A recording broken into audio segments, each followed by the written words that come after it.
Chapter 25. "Tell me what you've got," Javea asked Kiki as soon as he walked into the room.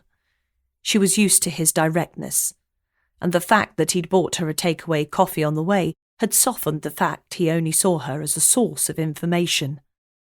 They worked incredibly well together, but Kiki felt like she was always in the background, only asked for an opinion as a last resort. But that was part of the role of an administrator in the Spanish police.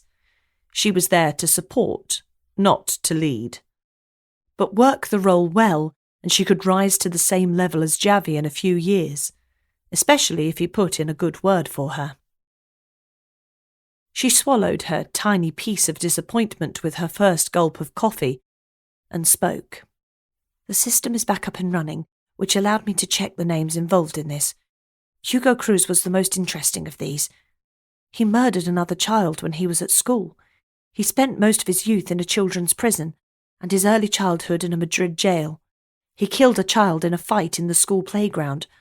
I remember my parents speaking about him to my brother.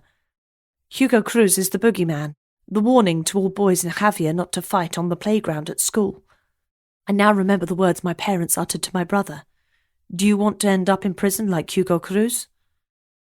"That's why I don't remember him. He wasn't there," Javi countered, recalling his brief chat with Hugo's sister Maya. No wonder she was evasive about her brother. She would hardly know him at all, especially from childhood. And there was the shame of having a killer in your family. Javi didn't know how his family would react to something like that. The boy who was killed was called Enrico Moro. They were both 10 at the time. Hugo's sister wasn't born when the killing took place. She had never known her brother as a kid, only finding out when Hugo returned to the area after his prison sentence had ended. It was quite a shock to her. Maya had learned to live with it, but kept Hugo at arm's length. She didn't know much about him. "I was only 14 when we moved to Javea permanently," Javi mused. The killing had already taken place and life had moved on. Maya didn't mention a brother at the time because I guess she didn't know she had one. It's strange how the world turns, isn't it?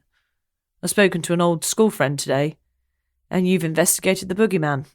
Between us, we've taken a trip down memory lane. But it's now time to look forward. What do all these links tell us, Kiki?"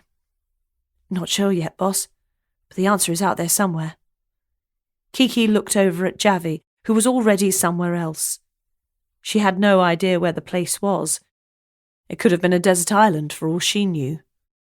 The only thing for certain is that he wasn't present in the room, only in body, not in spirit.